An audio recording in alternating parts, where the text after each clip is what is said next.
Just ahead on American Black Journal, our Black Church in Detroit series looks at the creation of family caregiving ministries in the city's churches. We're going to get the latest on the initiative known as 100 Caring Congregations. Plus, we'll hear from community leaders about meeting the needs of older adults and their caregivers. You don't want to miss today's show. American Black Journal is coming up right now. Across our Masco family of companies, our goal is to deliver better living possibilities and make positive changes in the neighborhoods where we live, work, and do business. Masco, a Michigan company since 1929.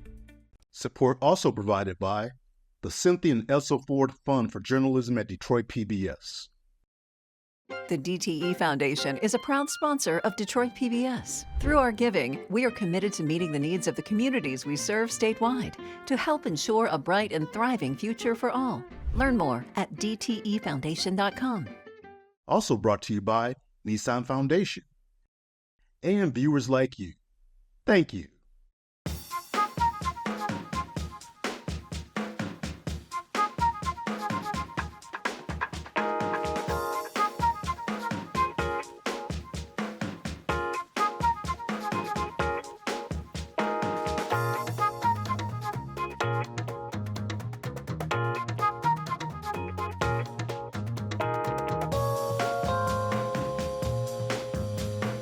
Welcome to American Black Journal. I'm Stephen Henderson, your host. Today we are looking at caregiving in the African American community. It is part of our Black Church in Detroit series, which is produced in partnership with the Ecumenical Theological Seminary and the Charles H. Wright Museum of African American History.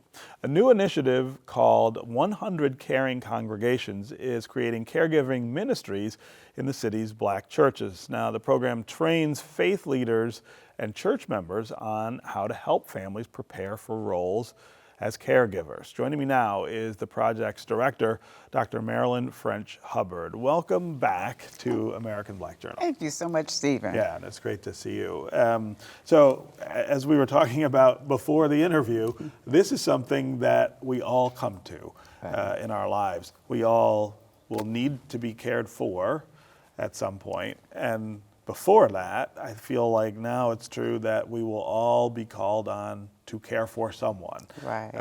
And once you get to be of a certain age, it's your turn, right? It's your turn to play one of those roles.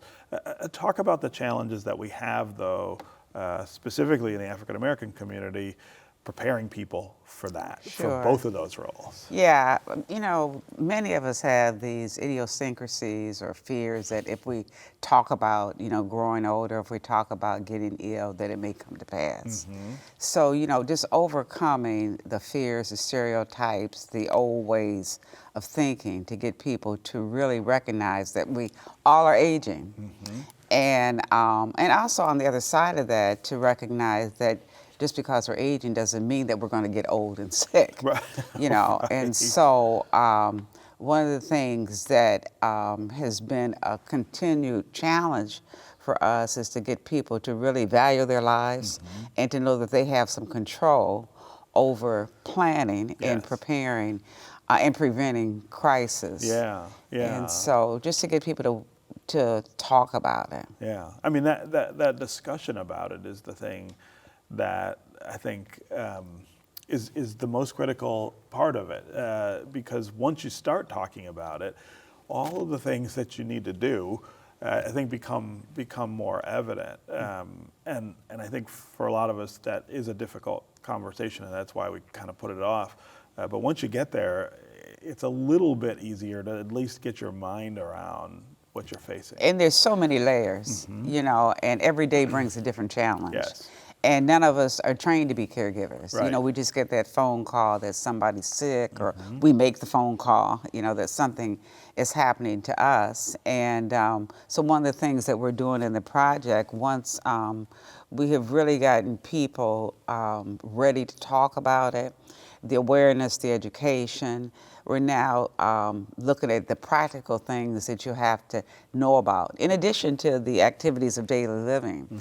But, you know, what is my insurance like? Right. You know, right. What does Medicare take care of? how do I prepare for Medicaid? What's the eligibility?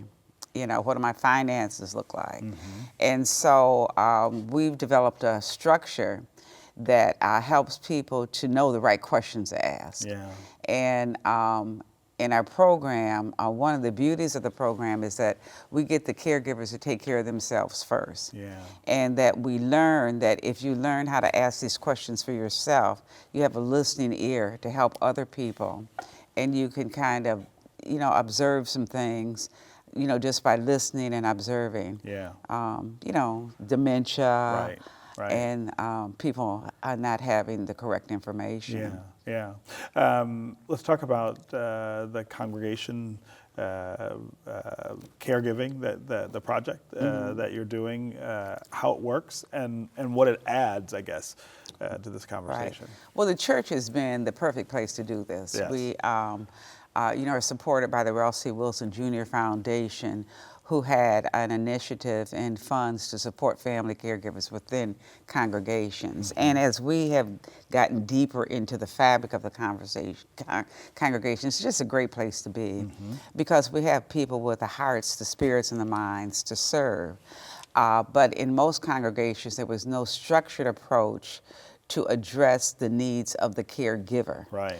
We're so focused on the person that we're providing care for that we don't think about the caregiver. So one of the things about the church, we have the long history of serving, long history of caring.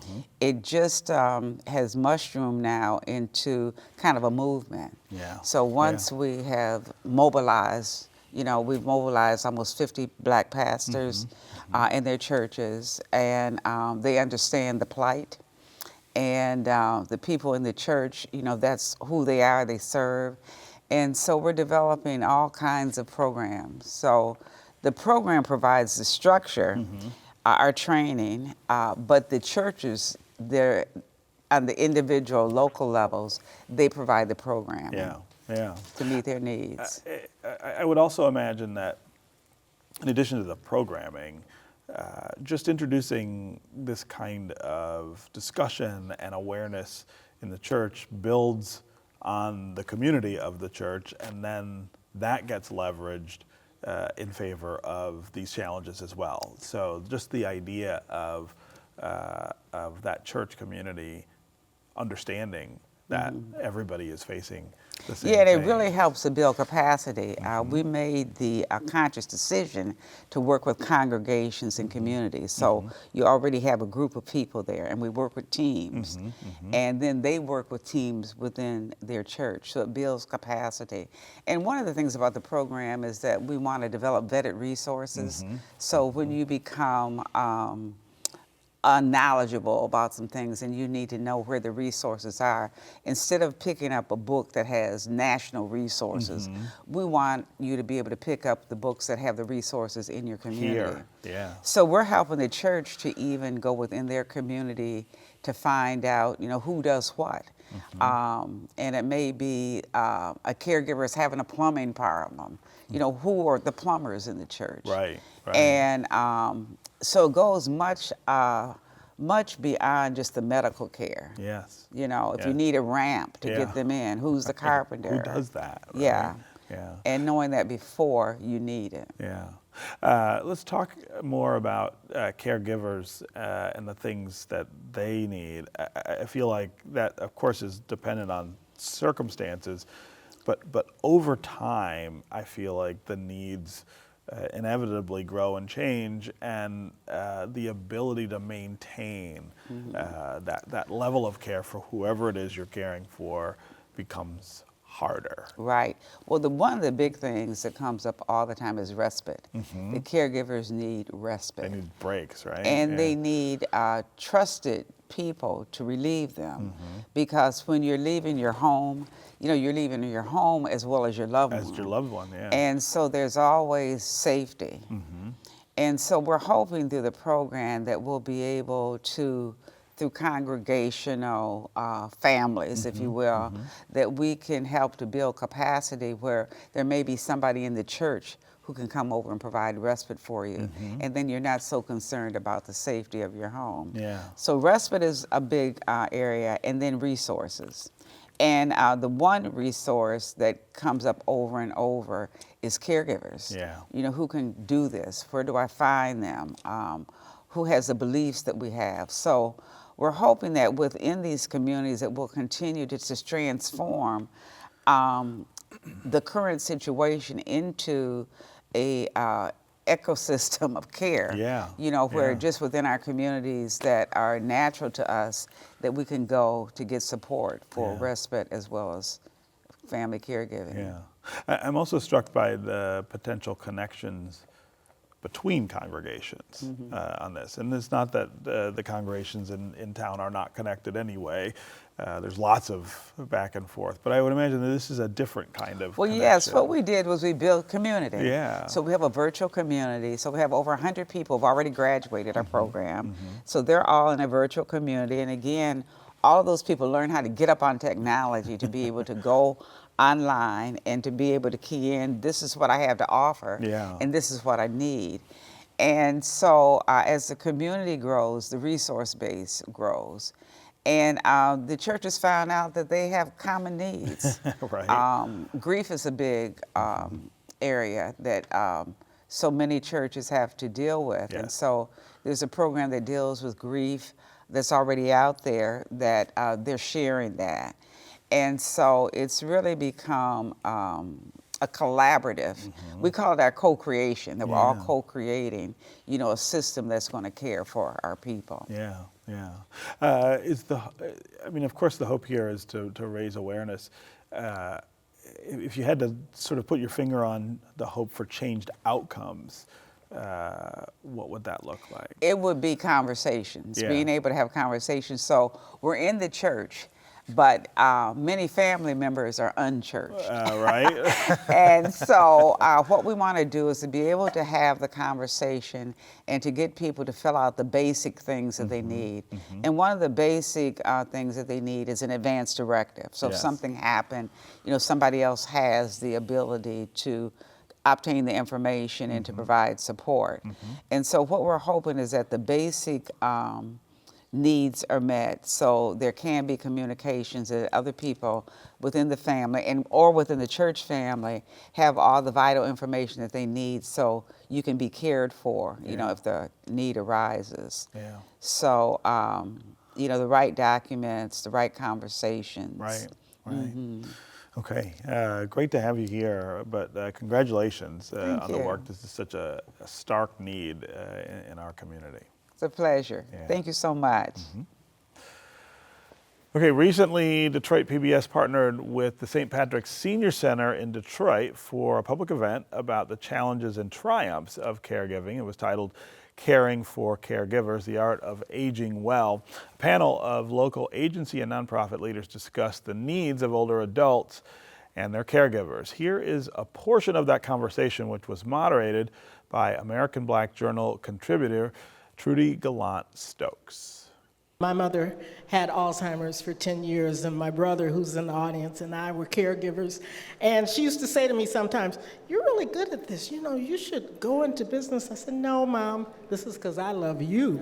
I enjoy doing this for you. I don't know if I'd be able to do this as a job, but it's very important to have." And that's what you see in the audience here tonight, people who raised their hands, said they're caregivers, because those are people that are in their lives and people that they love. And so you step up, you do what you have to do. So Satrice, tell me a little bit more about St. Patrick and some of the history. It's a rich history here in the services today. Definitely. St. Patrick's Senior Center, we're over 50 years old. It was started by Sister Mary Watson. We have a variety of programs. We're one of the larger health and wellness centers with the support of Detroit Area Agency on Aging, of course. They do a lot for us. It wouldn't be who we are without them. So we have a number of programs. Our Congress Meal program, where we cook food from scratch. We have bunches of exercise, dance classes.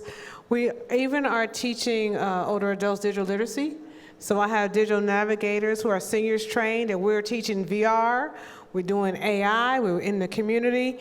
We also have started with workforce development training because we know that many older adults are being forced to get back into the workforce for whether it's self-fulfillment or just needing that extra money, even if it's to pay for your health care. So we're training older adults to be entrepreneurs and community health workers. Okay, so Ron, since you're right next to Satrice, talk about that, the interaction and how you, DAAA, as they say, how you're able to help others in the community. Yeah, DAAA, and it's easy to help entities such as St. Pat's because of the commitment and the heart and just the love in which Satrice pours out, in which you could tell carries down to the rest of her team and to the services which they provide and how they connect to the community. So it makes it very easy. But at DAAA, we've been around for 45 years, and it's been our mission to try to do what we can to allow individuals to age in the community with grace and dignity. And we've done that by creating a system as far as a network of partners that allow us to provide what I say is a continuum of care. And that continuum of care essentially allows individuals to come to facilities like St. Pat's, in which you can do, I recall one of the first times I got to Detroit, I came here and tried to do a line dancing.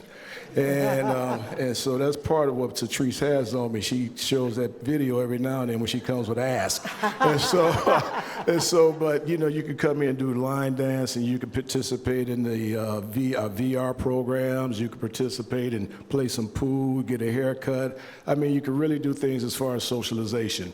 But then the continuum of care that we provide goes all the way to if you're homebound, if you need assistance in the home, in which we can send someone into your home to allow you to avoid going into a nursing facility and to receive care there. So what I would like to say is that what really has given us our North Star is the fact that we also created a report probably about 20 years ago or so, and that report was entitled Dying Before Its Time. And what it really reflected was in regards to the fact that we have individuals within our community that, because of the lack of access to health care and also because of lack of, having an increased rate of chronic illnesses or morbidities, that they were actually passing away at a rate that was 2.5 times more so than their colleagues in the rest of the state of Michigan. And so what we recognize is that there has to be some things in which we can do. So a part of it was for us to invest in evidence-based programs and community wellness centers like St. Pat's. But the other aspect of it, and that's a long story, but what I wanted to say is that we knew that caregivers were the backbone of that system and that we needed to do more to support caregivers. So that's DAAA's role and engagement in this process. Absolutely. Sounds wonderful. Christy, I know that your organization is very collaborative, and you bring in a number of different organizations. So what resources, what things are available? So one thing that's unique about the Senior Regional Collaborative is that we're a network of organizations. So we're not a direct service provider, but what we do is bring those direct services providers together, opportunities for them to collaborate on different levels, to convene among one another. So those small organizations get an opportunity to work with organizations like DAAA. Both of them are both members of the SRC as well. One of the unique things that we do as well is our Changing the Care Conversation Coalition. So it's not a support group. We give that to the direct service providers that do this every day, like DAAA and St. Pat's. But what our opportunity is to bring those organizations together and to bring caregivers, family caregivers together, to really have conversations on different levels around how caregiving impacts them. So really putting resources together, thinking about how it looks education-wise with workshops and other issues like that. So for us, we're really that place where we can bring organizations and people together to really look at resources. People contact us, we actually refer them out back to our member organizations, and we are across a number of counties. So we are Wayne, Oakland, Macomb, Livingston, St. Clair. So it's legal services, it's providers that do a number of different things in and throughout the community for older adults, persons with disabilities, and caregivers alike. I think a lot of caregivers feel invisible because they are so involved and so wrapped up in trying to take care of that loved one. But what are some ways or organizations that can help them feel seen and feel supported? Anybody can answer that. One of the things that we like to do is really talk around advocacy, and we can use that word in a number of ways. So we really encourage caregivers that come to us to be their own self-advocate, and we really go through workshops. We partner with a number of organizations. But the other part of that is also being an advocate on various levels, on the state level, on a political level, on a policy level. So also giving those skills out to the community at large, really to have conversations, really to get out and to tell your story. It is so important to tell your story as a caregiver because that's where change happens. And so not to be afraid of telling that story, but just making sure when you get out there, tell your story, keep telling your story, say it over and over again, write it down, email it, do all those things because that's really what we really press for change to happen. Ron? Yeah, I would say that it's this multi-pronged approach, and advocacy, it has to occur because, again, caregivers are the backbone of our healthcare system, and the appropriate resources need to be directed to caregivers, and I say it as far as whether it's with the employer, as far as EAP programs, or if it's with the ability to reimburse or to provide payments to caregivers, if it's increasing the rate of payment to direct care workers. And, you know, there's a number of policy considerations. And the other one I would say is like a tax credit for caregivers. And so there's a number of policy considerations that should be promoted and needs to be advocated for. And the greatest voice is your voice. And it's, you know, and you have to speak to your legislators and talk to those that can influence policy.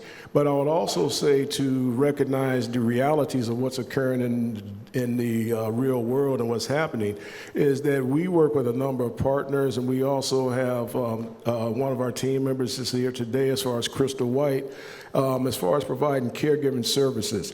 And those caregiver services are allowed to help educate and to train caregivers through programs such as Trewalta, and then it's also where we can do intensive assessments to help caregivers understand where they're at and what their needs may be, and also we can help direct them and to connect them to the appropriate resources. And then also we just try to provide support to support groups.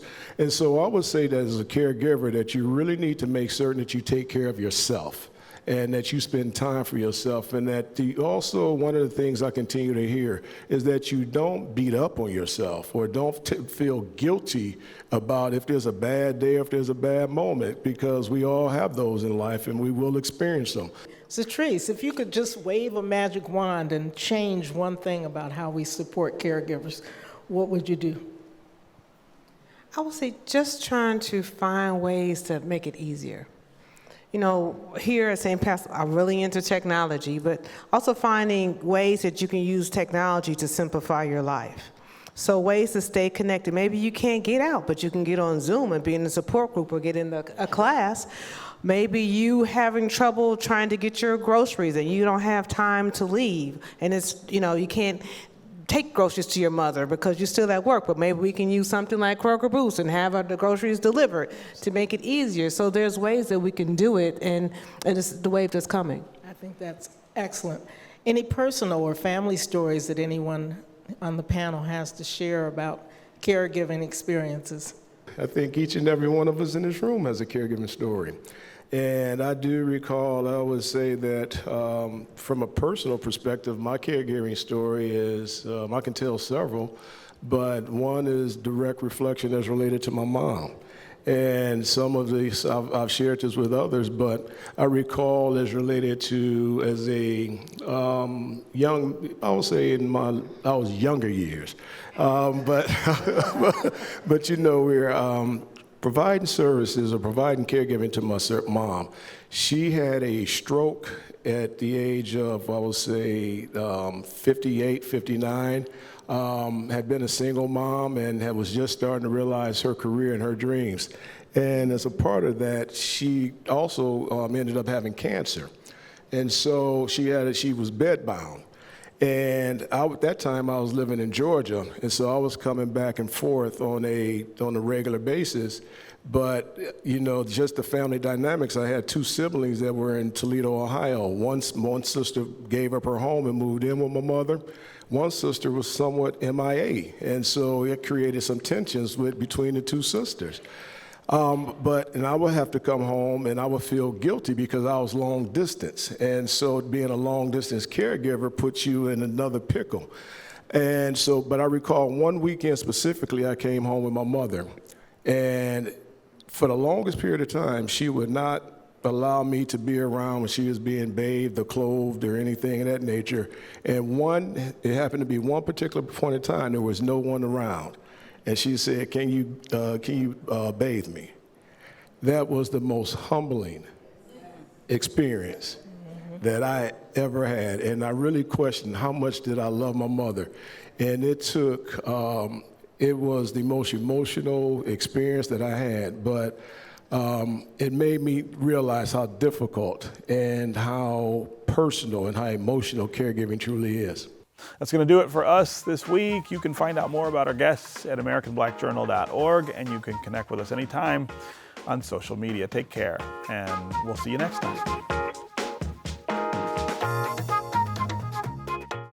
This program is made possible in part by Ralph C. Wilson Jr. Foundation. Across our Masco family of companies, our goal is to deliver better living possibilities and make positive changes in the neighborhoods where we live, work, and do business. Masco, a Michigan company since 1929. Support also provided by the Cynthia and Elsa Ford Fund for Journalism at Detroit PBS. The DTE Foundation is a proud sponsor of Detroit PBS. Through our giving, we are committed to meeting the needs of the communities we serve statewide to help ensure a bright and thriving future for all. Learn more at dtefoundation.com. Also brought to you by Nissan Foundation and viewers like you. Thank you.